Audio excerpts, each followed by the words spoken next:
Hello अबे जल्दी बोल, कल सुबह पनवेल निकलना है। गाइस, कैसे हो आप सब? आई होप कि आप सबकी पढ़ाई बहुत अच्छे से चल रही है। चल ही रही होगी ऑफ कोर्स अच्छे से। टॉप जो करना है यार आप सबने। कुछ भी मुझे पता है आप सब भी मेरी तरह इंग्लिश पे घंटा ध्यान देते होगे।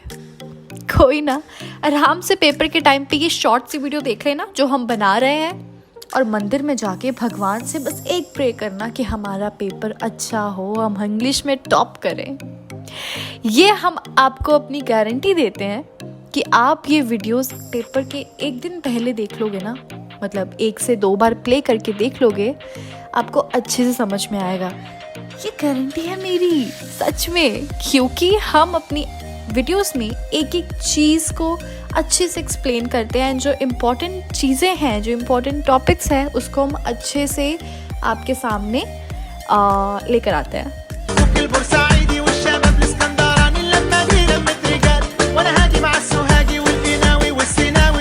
ठीक है, तो अभी बिना टाइम वेस्ट किए हम वीडियो शुरू करने वाले हैं। हम अपना नया चैप्टर शुरू करने वाले हैं। उससे पहले लाइक कर दो वीडियो को, क्योंकि आपको पसंद आने वाली है वीडियो यार, पक्का आने वाली है।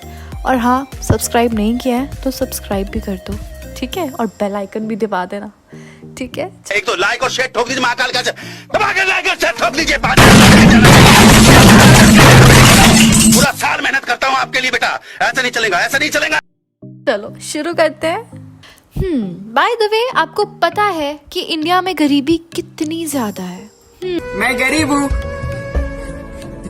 गरीब हूँ। पता तो होगा ही। इंडिया में हर जगह पॉपुलेशन और गरीबी ही तो है। गरीबी तक तो ठीक है, बट गरीबों के बच्चों से जो चाइल्ड लेबर करवाया जाता है, कभी उसके बारे में सुना है? नहीं सुना? चलो कोई बात नहीं, तो इसी के बारे में हम पढ़ेंगे आज हमारे इस चैप्टर का नाम है the lost spring. Spring season कितना सुंदर होता है ना, बिल्कुल उसी तरह होते हैं छोटे बच्चे।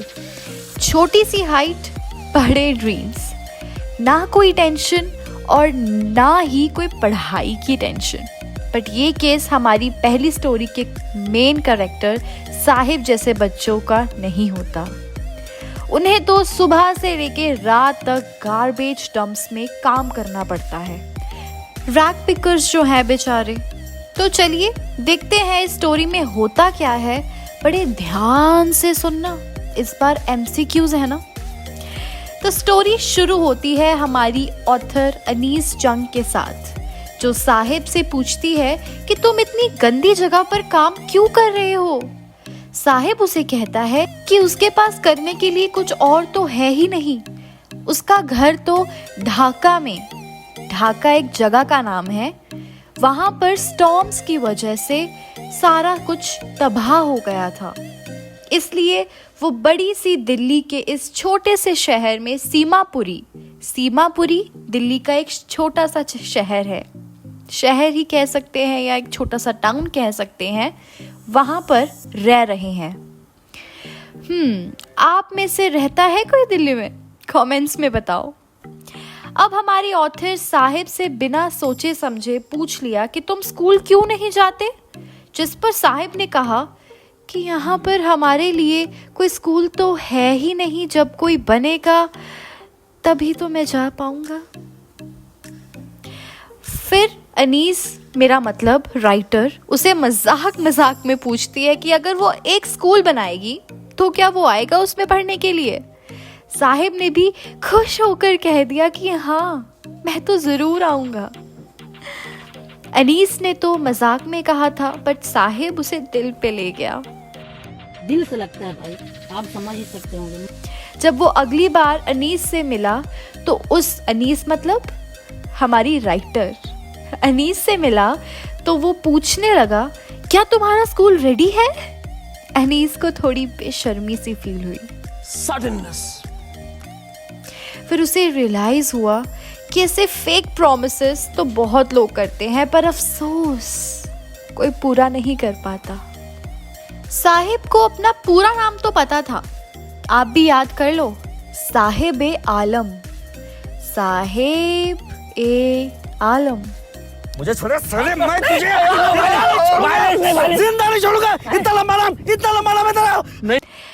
पर अगर उसे अपने नाम का मतलब पता चलता तो वो कभी खुद पे भरोसा ही नहीं कर पाता, क्योंकि वो था एक गरीब सा रैग पिकर, बट उसके नाम का मतलब था the Lord of the universe.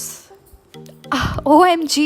अब आप लोगों ने देखा तो होगा ही, गरीब बच्चे बेयरफुट मतलब नंगे पैरी होते हैं हमेशा। वैसे ही केस था हमारे साहिब-ए-आलम का और उसके फ्रेंड्स का। वो चाहते तो थे कि उन्हें भी शूज मिल जाएं, पर ये बच्चे कितने मासूम होते हैं ना, हमेशा कोई ना कोई बहाना मार ही देते थे कि उनके जूते गुम गए या वो उन्हें लाए ही नहीं अपने घर से। पर अब तो बिना शूज के चलना ऐसा बच्चों में एक टाइप का ट्रेडिशन सा बन गया था। क्या करें। तभी ऑथर को एक स्टोरी याद आ गई जिसमें एक गरीब लड़का था जो मंदिर जाके रोज प्रे करता था कि उसे शूज का एक पैर तो मिल जाए कहीं से। दूसरे एक प्रीस्ट के लड़के भी थे जो प्रे करते थे। अब इन बच्चों की प्रेयर्स तो भगवान ने सुन ली थी, पर सबके साथ इक्वालिटी तो नहीं हो सकती थी।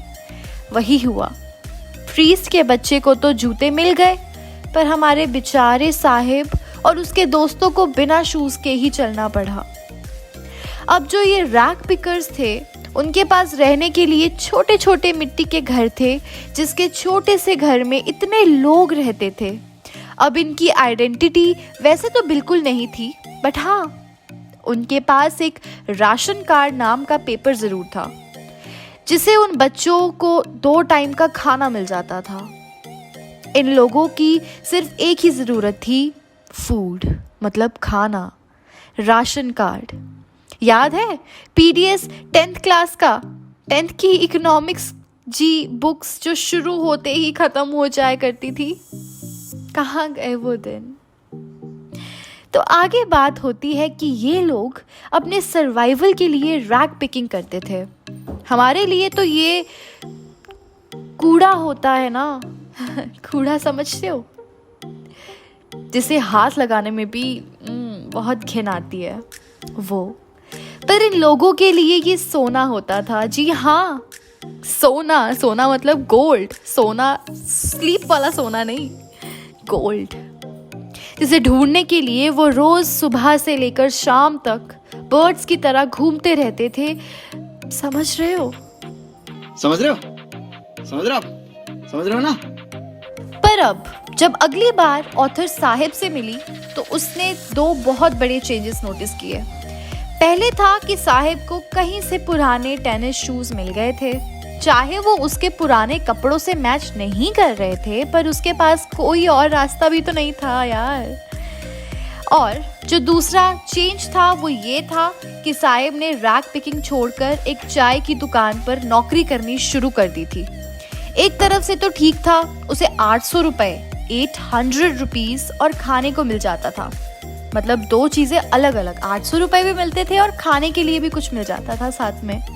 पर पहले जो बिंदास सा एटीट्यूड होता था ना उसमें, क्योंकि हम है, बाकी सब पानी कम है। ए भाई, वो बिल्कुल खत्म सा ही हो गया था, क्योंकि तब वो अपने आप का मास्टर था, पर अब बेचारा नौकर बनकर रह गया था। उफ। तो बस यही थी हमारी चैप्टर की first story, first part. I hope आप सबको अच्छे से समझ लग गई होगी। अगर वीडियो पसंद आई हो तो लाइक, शेयर, कमेंट जरूर करना। Sharing is caring, okay? And अगर कोई भी डाउट हो कमेंट सेक्शन में लिख देना, जिसका रिप्लाई बिल्कुल नहीं आएगा। अरे मजाक कर रही हूँ, कर देंगे रिप्लाई, पर इंग्लिश में क्या डाउट, कोई ना, आप कर देना, okay? So bye guys, see you in the next video. Till then हंसते रहिए, पढ़ते रहिए, देखते रहिए the back benchers and Rahul Gandhi style में। खत्म। Bye bye, tata, good bye, गया।